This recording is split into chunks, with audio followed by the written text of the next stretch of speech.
तो दोस्तों मैंने जो भी आपको इंग्लिश में बताया है और जो हिंदी मीडियम के लोग हैं वो इसे हिंदी में समझ लीजिए। मैंने कन्वर्ट करके मैं आपको दे रहा हूँ जिससे आप बहुत अच्छे ढंग से जैसे इंटरव्यू होता है उसके लिए आप तैयारी कर सकें और ये जवाब आप दे दें, है ना? तो जय हिंद दोस्तों, आप देख रहे हैं एग्जाम मेट जी और इस वीडियो में आपको आईएएस, आईपीएस, आईएफएस, आईआरएस इन सभी सर्विसेज जितनी भी हैं उनकी डिटेल में जानकारी आपको प्रोवाइड कर रहा हूं, है ना?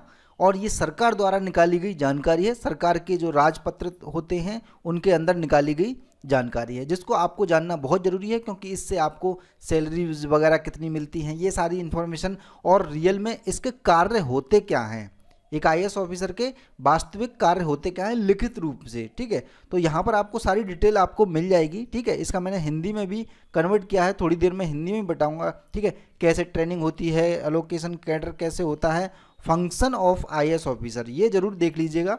ठीक है, इसका मैंने हिंदी में अनुवाद भी कर दिया है, पहले मैं इंग्लिश में इनको बता भी देता हूँ। जैसे फंक्शन यानी कि आईएएस ऑफिसर के आखिरकार कार्य क्या होते हैं जो गवर्नमेंट ने लिखित रूप में दिए हुए हैं।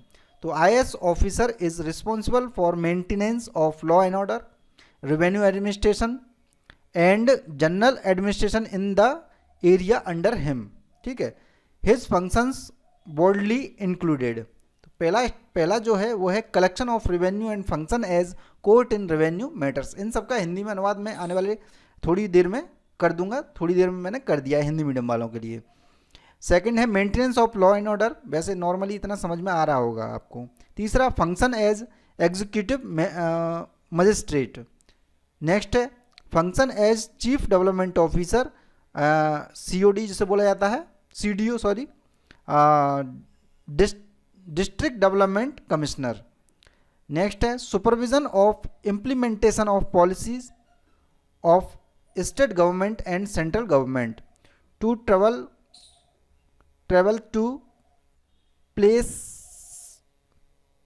to overseas implementation of policies, supervision of expenditure of public funds and as per norms of financial properties in the process of policy formulation and decision making. IAS officer as various level like joint secretary, deputy secretary, etc. make their contribution and the give final shape to policies to handle the daily affair of the government, including framing and implementation of policy in consultation with the minister in charge of the concerned ministry। ठीक है, तो ये सारी चीज़ें हैं, इनके बारे में डिटेल में थोड़ी देर में मैं बताऊंगा आपको। ये हैं पूरे के पूरी पीडीएफ हैं, इनको आप डाउनलोड कर लीजिएगा। ठीक है, पे स्केल क्या होता है इनका, ये सारी जानकारी आपको मिल जाएगी। इसी प्रकार से आईपीएस ऑफिसर जो होते हैं उनके बारे में यहाँ पर पूरी जानकारी मिल जाएगी आपको, और यहाँ पर आपको देखिए पूरी जानकारी मिल जाएगी। ठीक है, आईएफएस के बारे में, और आईआरएस के बारे में यहाँ पर जानकारी मिल, यही जो मेन रूप से जो लोग भरते हैं शुरुआत में वो मैंने आपको दे दी हैं। अब मैं हिंदी में आईएएस ऑफिसर के फंक्शंस आपको बता देता हूं जो बहुत ज़्यादा इंपॉर्टेंट है दोस्तों। ठीक, तो दोस्तों मैंने जो भी आपको इंग्लिश में बताया है और जो हिंदी मीडियम के लोग हैं वो इसे हिंदी में समझ लीजिए। मैंने कन्वर्ट करके मैं आपको दे रहा हूँ जिससे आप बहुत अच्छे ढंग से जैसे इंटरव्यू होता है उसके लिए आप तैयारी कर सकें और ये जवाब आप दे दें, है ना? तो आईएएस अधिकारी के कार्य, फंक्शन ऑफ आईएएस ऑफिसर। तो पहला था राजस्व का संग्रह करना और राजस्व मामलों में अदालत के रूप में कार्य करना। ठीक है, समझ रहे होंगे, सीधी सीधी सिंपल सी भाषा में लिखा हुआ है। दूसरा था कानून व्यवस्था बनाए रखना। ठीक है, लॉ एंड ऑर्डर वाला। तीसरा है मुख्य विकास अधिकारी यानी सीओडी के रूप में कार्य करना और जिला विकास आयुक्त के रूप में कार्य करना। कार्यकारी मजिस्ट्रेट के रूप में कार्य करना। ठीक है, इम्प्लीमेंटेशन मजिस्ट्रेट के रूप में, एग्जीक्यूटिव सॉरी। पांचवा नीतियों और राज्य सरकार और केंद्र सरकार के कार्यान्वयन का पर्यवेक्षण करना। छठवां है नीतियों के कार्यान्वयन की देखरेख के लिए स्थानों की यात्रा करना। सातवां है वित्तीय स्वामित्व के मानदंडों के अनुसार सार्वजनिक धन के व्यय का पर्यवेक्षण करना।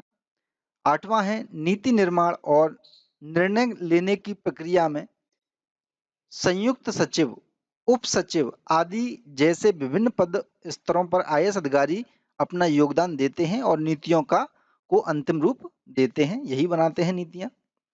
9वां सरकार के दैनिक मामलों को संभालना, जिसमें मंत्री मंत्रालय के परामर्श से नीति के निर्धारण और कार्यान्वयन शामिल हैं। तो इनको आप देख लीजिए और इनके जितने भी प्रैक्टिकल एस्पेक्ट्स हों उन पर आप फोकस करते रहिए। यही क्या है, एक आईएएस अधिकारी के कार्य हैं, है ना।